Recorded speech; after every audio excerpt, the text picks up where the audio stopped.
Hermanos, que Dios les bendiga. ¿Cómo están en esta preciosa tarde? ¿Cómo se sienten? ¿Bendecidos? Amén. Yo siempre digo que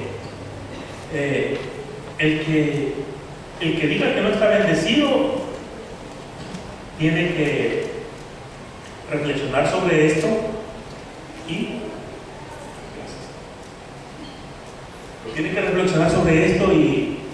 y decir, bueno, ¿cómo es que no voy a estar bendecido si tengo vida?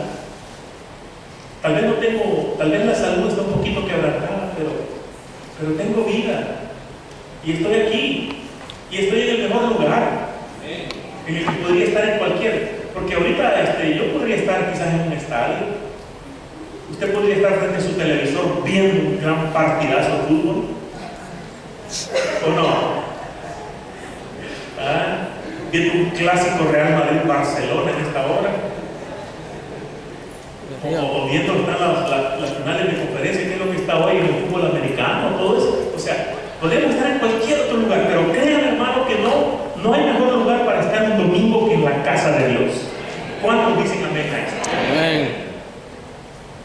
Qué bueno que la mayoría dijo amén. Y que la verdad, un domingo a esta hora, o a cualquier hora que el culto sea, el domingo para los cristianos es sagrado.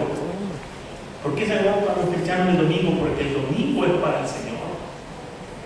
Es para ir a la iglesia a adorarle, a cantarle, a escuchar su santa y bendita palabra, porque hemos venido a escuchar palabra de Dios también, ¿verdad?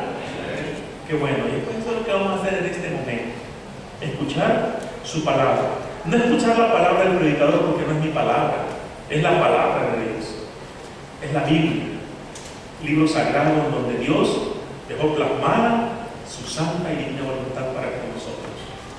¿Estamos listos? ¿Sí? El título del mensaje, no sé si usted lo puede ver, me llama la atención. Dice: la teología de esperar en Dios. ¿Habrá teología para esperar? Me pregunto. Porque si yo veo la palabra, teología es el estudio de Dios, número uno. Porque dice, el griego por ahí dice de teo Dios y de logos tratado. Entonces teología es el tratado de Dios o el estudio de Dios. Pero ¿será necesario el estudio de Dios para aprender a esperar en Él? Esa es mi pregunta. Y espero que a la luz de su palabra pues le encontremos de alguna manera una respuesta, ¿verdad?, que quede clara en nuestros corazones en cuanto al mensaje que el Señor tiene para nosotros en esta hora. La teología de esperar en Él. Y otra de las incógnitas, o de las quizás un poco incoherencias que puedo encontrar yo en este título, es que qué relación tiene la teología de la espera con el texto bíblico que acabamos de leer. Como que no encuentro mucha armonía entre una cosa y la otra. Como que la cosa está un poco ahí inconsistente. Pero vamos a ver también qué le podemos encontrar al asunto, ¿no? Así que si usted está dispuesto a escuchar, si usted trajo sus oídos, yo sé que usted trajo sus orejitas, ahí están, bien bonitas, ¿verdad? Pero yo no sé si usted trajo sus oídos para escuchar lo que Dios quiere decirle en esta tarde a usted. ¿Cuántos trajeron sus oídos? Muy pocos. La mayoría trajo sus orejitas porque no se las puede quitar. Pero si trajo sus oídos, muy pocos lo dijeron. Por la nevada. Bueno, ¿se entiende? La teología de esperar en Dios. Bien, fíjense que yo vengo de un pueblito, allá en un volcán, cerca de las faldas del volcán de Santa Ana, en la zona occidental del departamento de Santa Ana, zona occidental de El Salvador. Ese es mi país. Hay un pueblito que se llama Los Naranjos. Es un pueblito cafetalero lleno de finquitas por ahí. Pues ese pueblo es bien pequeño y en ese pueblo todos nos conocemos y la mayoría somos familias. Yo tengo como 300 primos en ese lugar. En serio, la mayoría somos familias.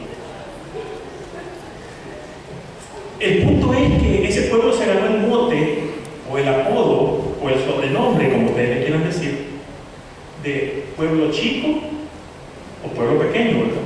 infierno grande. ¿Por qué? Porque era un pueblo donde todo se sabía. Era un pueblo donde las malas noticias corrían, pero así. Era un pueblo en donde usted compraba un par de calcetines y ya lo sabía todo el pueblo.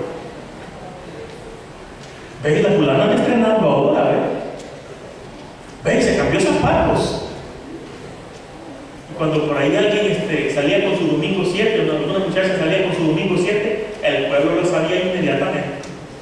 Salir con domingo 7 es una expresión en donde una muchacha, sin estar casada, sale embarazada. Eso salir con el domingo 7. Es una expresión muy salvadoreña, no sé si también la usan en otros países. También en Honduras, también México. Bueno, no sé. Entonces, cuando eso pasaba, obvio que una noticia no muy buena. Bueno, dependiendo cómo la quiera ver. Si alguien está embarazado, pues hay una vida que se está gestando y eso es bendición. Pero la gente criticaba, la gente juzgaba. La mala noticia corría porque denigraban a la persona. Entonces, pero es una excepción de mi pueblo. Yo puedo comprobar que aquí también en los Estados Unidos las malas noticias corren, pero así, rápido. Y las buenas noticias como que son más lentas para divulgarse, o para difundirse, o para hacerlas saber. No sé si usted está de acuerdo conmigo en eso. Que a veces las malas noticias son más rápidas que las buenas noticias. Si está de acuerdo conmigo, díganme, y si no, pues no. ¿Ya? Qué bueno, entonces estamos de acuerdo en algo.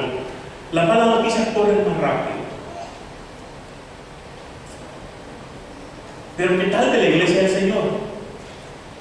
La iglesia del Señor, ¿cómo difunde las malas noticias? ¿Con lentitud o con rapidez?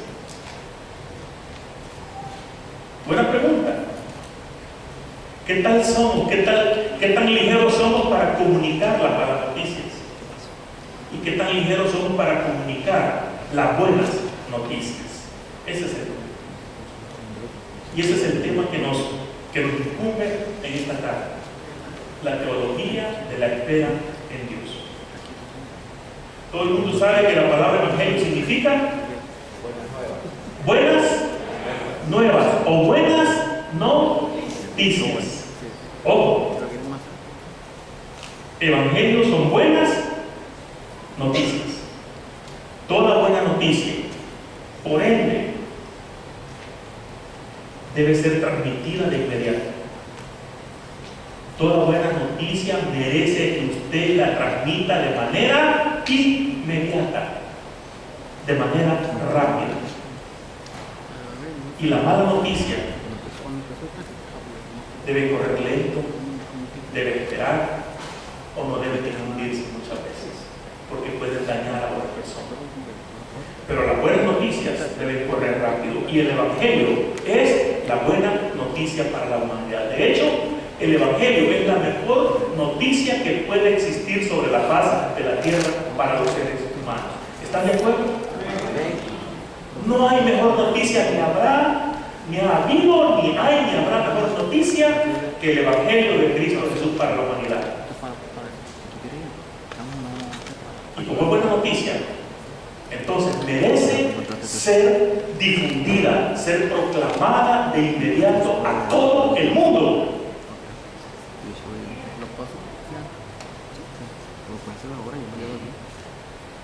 Todo cristiano verdadero sabe lo que significa evangelio. Me lo acaban de confirmar. Entonces, si todo cristiano sabe que la palabra evangelio es una buena noticia, todo cristiano, cada uno de nosotros, de los que estamos aquí y de todo cristiano alrededor del mundo, tiene el deber espiritual, moral, de difundir el evangelio, de proclamar el evangelio, porque el evangelio merece ser difundido, porque es una buena noticia para la humanidad. Si ustedes y yo hemos comprendido realmente lo que evangelio significa, entonces, hermanos, nuestra inclinación natural sería transmitir estas buenas nuevas a aquellos que aún no conocen esta noticia que usted ya conoce. ¿Está de acuerdo conmigo? Esa es la gran comisión. Y eso es lo que Dios nos ha llamado. Y es lo principal de lo que Dios nos ha llamado a hacer. Pero existe un fenómeno negativo, por así decirlo. Existe una tendencia negativa, por así decirlo, en las iglesias de hoy en día. Tal vez en esta no pase eso. Si usted no se siente eludido, hermano, deje que pase. Usted agáchese y que le caiga otro. Pero es la realidad. Existe un fenómeno en las iglesias de hoy en día, que los evangelizadores más apasionados, los más fervientes evangelizadores, son los nuevos creyentes.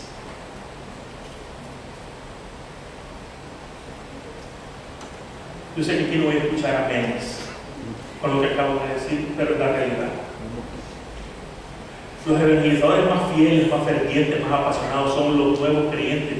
Esos que van recién, esos que recién van recibiendo a Cristo Jesús, esos que están en su primer amor, esos quieren decirle a todo el mundo que Cristo salva, que Cristo sana, que Cristo vino a morir por ellos en la cruz del Calvario, y están en su luna de miel con el Señor. Y por eso son los evangelizadores más apasionados. Escuchen los amén, qué bueno. Amén. Es la realidad. Pero ¿qué pasa cuando el tiempo transcurre y ese nuevo creyente va pasando los años? Bueno, dicen que estadísticamente la luna de miel con Cristo Jesús dura 18 meses. Estadísticamente comprobado. Después de 18 meses, el cristiano empieza a acomodarse y empieza a integrarse a otro grupo de creyentes, al grupo de creyentes más antiguos, a los que tienen su tiempo de estar en el Evangelio, y empieza a acomodarse a ese tipo de situaciones que los creyentes más antiguos viven.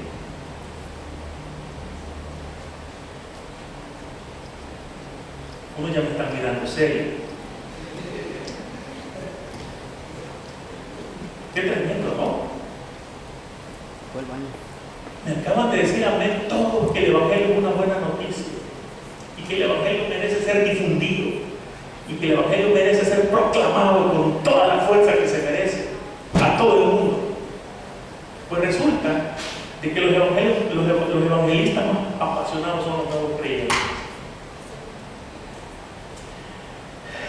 Está comprobado que va decayendo la pasión por evangelizar en las iglesias. Mientras más antiguo te vas haciendo en la iglesia, es un patrón, un círculo vicioso. No sé por qué pasa eso, que cuando nos vamos haciendo viejos en la iglesia, digo de estar en la iglesia, no me malinterpreten, nos vamos haciendo antiguos en la iglesia, la pasión por evangelizar va decayendo, cuando debería ser totalmente lo contrario. Mientras más tiempo estamos en la iglesia, la pasión debería de crecer por evangelizar. Amén. Debería ser totalmente lo contrario. Pero el nuevo creyente, sin mucha preparación, sin una metodología para evangelizar, sin saber muchos versículos, quiere dar a conocer las buenas nuevas de salvación. ¿Y qué tal del creyente antiguo?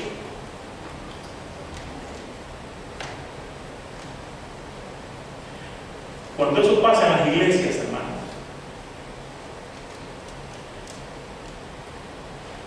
cuando eso pasa en las iglesias van muriendo paulatinamente.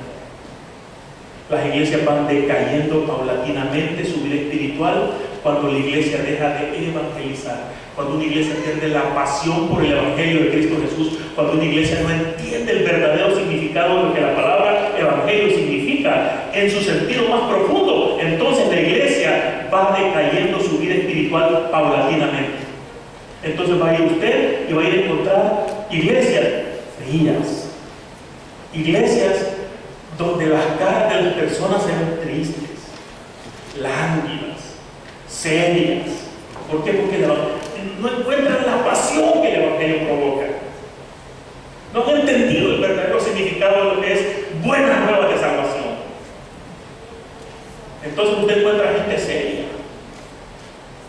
gente con el ceño fruncido, gente que dice que Dios es un Dios de gozo y de paz, pero no lo reflejan en el rostro.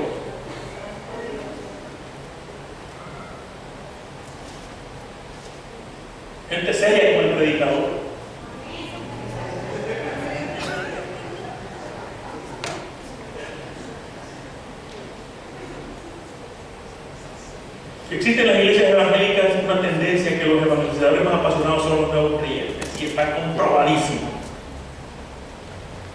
que con el tiempo la pasión va decayendo, nos vamos acomodando. ¿Por qué nos acomodamos? ¿Por qué decae la pasión por evangelizar? Número uno, porque nos vamos acomodando, nosotros nos vamos acomodando a los sistemas de este mundo. Entonces, cuando tú empiezas a evangelizar y la gente empieza a rechazar el evangelio, entonces te desanimas. Yo les decía en la mañana a los que participaron en el estudio de prepararse para evangelizar en las casas de paz, que esa es una de las mentiras más grandes que Satanás, el diablo, le ha vendido a la iglesia. Esa es una mentira y la iglesia la ha comprado esa mentira. Esa mentira de que cuando tú evangelizas y la gente te rechaza, la mentira de que la gente te rechaza, entonces el evangelio no es bien recibido. Claro, si el evangelio no todos lo van a recibir, lo acabamos de leer en el capítulo 4 del evangelio según San Marcos, en la parábola de las tierras, que la palabra de Dios cae en buena tierra o cae en mala tierra. Entonces, hemos comprado la mentira del diablo de que cuando rechazan el evangelio de Cristo Jesús, nosotros hemos fracasado. Y esa es la mentira más grande que puede existir. Usted no fracasa, hermano, porque no lo rechazan a usted. La gente rechaza a Cristo Jesús.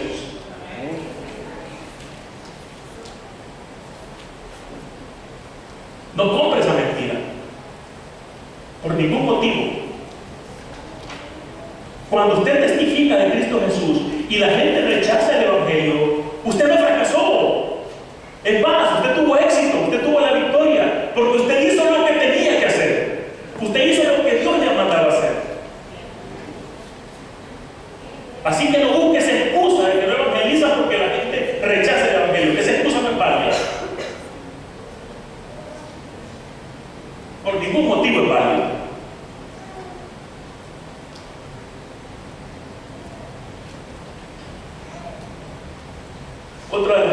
Otra de las razones por las que la iglesia no evangeliza es la falta de compasión.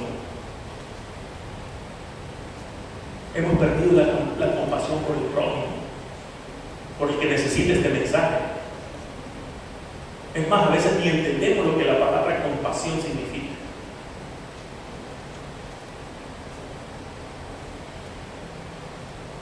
Uno de los mandamientos más grandes que Dios nos ha dado es que nos amemos unos a otros, ¿no es cierto?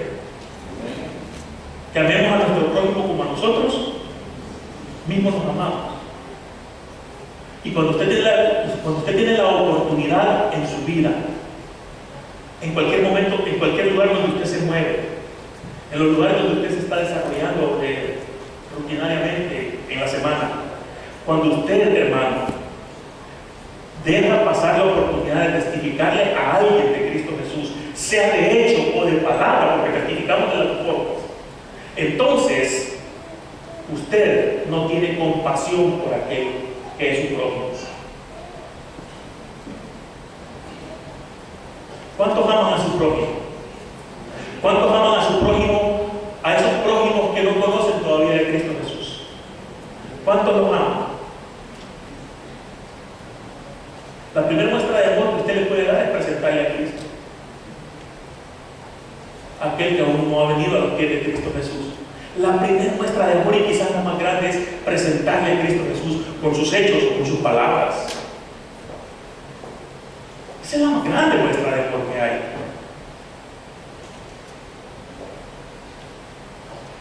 Cuando una iglesia pierde la pasión por el Evangelio, sea por el motivo que sea, he enumerado algunos 2 o 3, cualquiera que sea el motivo por el que usted y yo, como iglesia del Señor, perdemos la pasión por el Evangelio, por evangelizar, por testificar de Cristo Jesús, venimos a convertir automáticamente lo que es la buena noticia.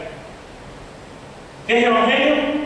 Buena noticia. Buena noticia. Pero cuando perdemos como iglesia la pasión por evangelizar, entonces esa noticia se convierte en vieja noticia, una noticia que no nos emociona para nada. ¿Por qué? Porque no lo demostramos.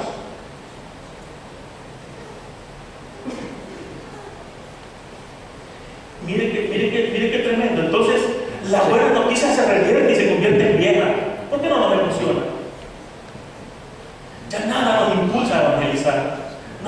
motiva a evangelizar. Y empezamos a poner mil excusas para no hacerlo.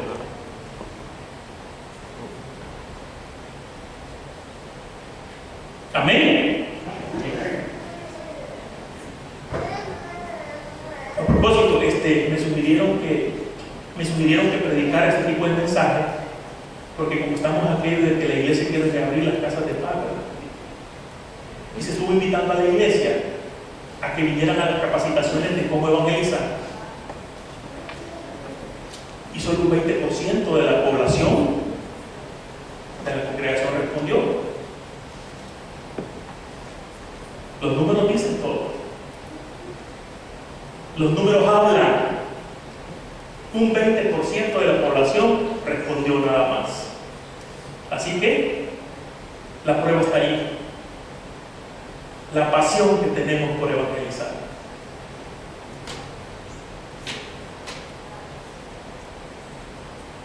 Que es muy temprano, que es mucho frío, que se siente muy largo el día. Mil excusas. ¿Sabe qué? Hemos perdido la pasión. Seamos realistas. Nos hemos acomodado.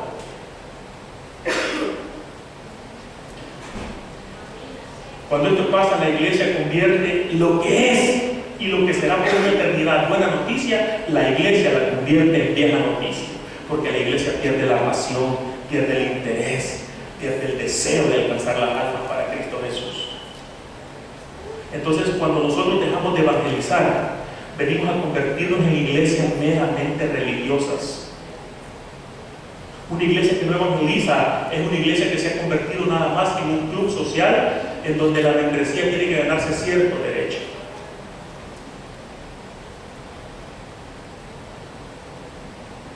Las iglesias que pierden la pasión por evangelizar son club social de membresía.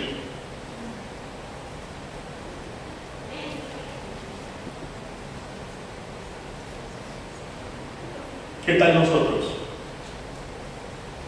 Dios no dejó clubes sociales en donde ciertos miembros tienen que ser reconocidos o tienen que estar en una lista de libros de membresía ahí para ser parte del cuerpo de Cristo. Dios no dejó ese club social. Dios dijo, mi iglesia. Mi iglesia.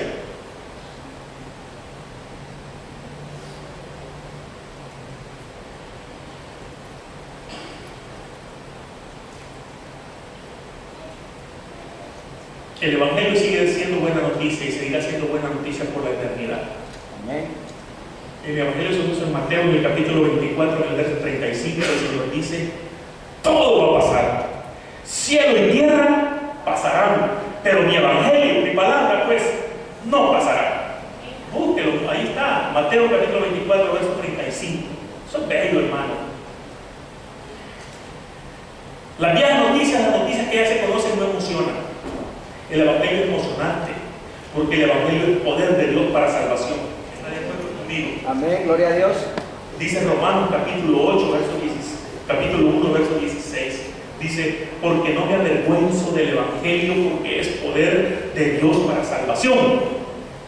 Mire lo que significa, mire lo que es Evangelio, poder de quién? Poder de Dios. Pero ¿qué estamos haciendo como iglesia con ese poder cuando dejamos de testificar de Cristo?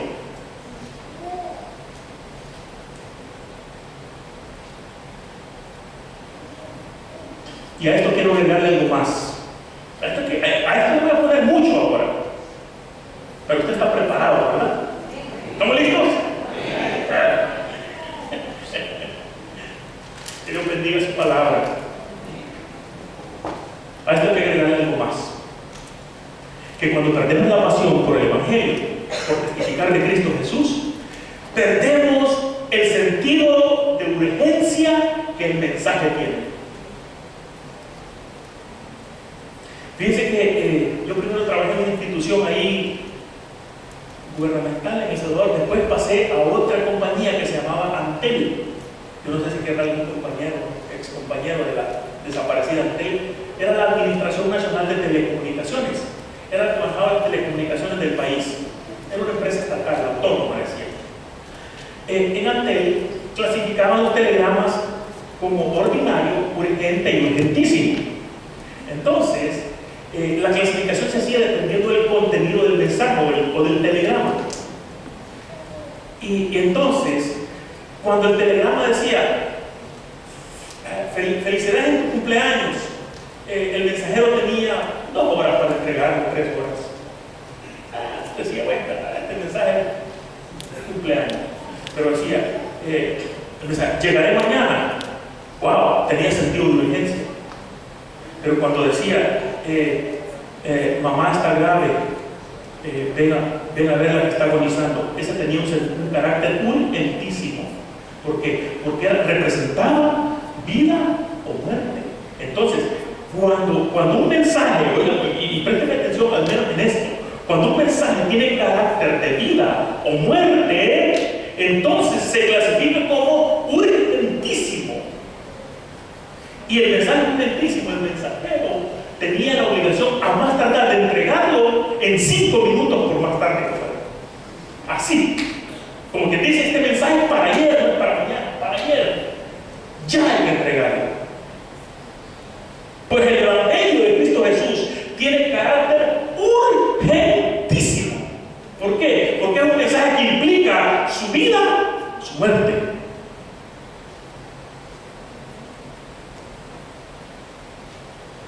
El Evangelio tiene carácter urgentísimo. ¿Por qué? Porque en su contenido, el Evangelio, en su mensaje, encuentra implícita la vida o la muerte de una persona. ¿Está de acuerdo o no está de acuerdo conmigo? Así lo dice el mensaje. Si no San Juan 3:16, para que todo aquel que en él cree no se pierda, mas tenga vida eterna. Ahí está el mensaje resumido. ¿Se dan cuenta? Entonces, si el mensaje de Cristo Jesús, el Evangelio de Cristo Jesús, tiene carácter urgentísimo, ¿por qué lo retenemos? Y cuando se pierde la pasión por evangelizar, estamos reteniendo, estamos encajonando el Evangelio, lo estamos encerrando y le estamos poniendo doble candado. Y no se lo transmitimos a nadie.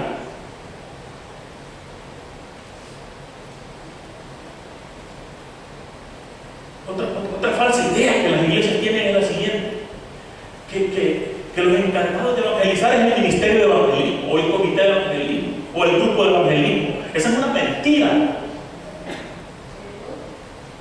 Esa es una obligación de todos.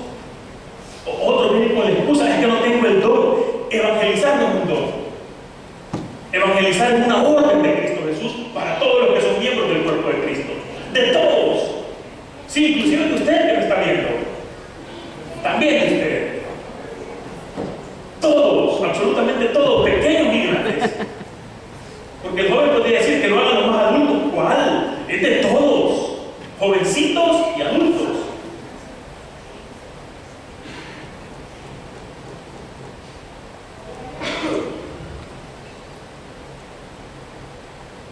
El mensaje del Evangelio es urgentísimo, porque hay gente que se está muriendo sin Cristo Jesús. Y la iglesia, bien, gracias. Perdemos el sentido de urgencia del mensaje del Evangelio cuando perdemos la pasión, cada uno de nosotros, por evangelizar. Yo le pregunto a usted, ¿a cuántos evangelizó esta semana? ¿A cuántos les testificó de Cristo Jesús? Pero hoy vino a adorar, pero hoy vino a alabar a Dios. Pero ¿qué hizo en la semana por el Evangelio de Cristo Jesús? ¿Qué hizo? ¿Qué hice? ¿Qué hicimos? Iglesia, despierta que tú te duermes, dice su palabra. Levántate de los muertos y te alumbrará Cristo.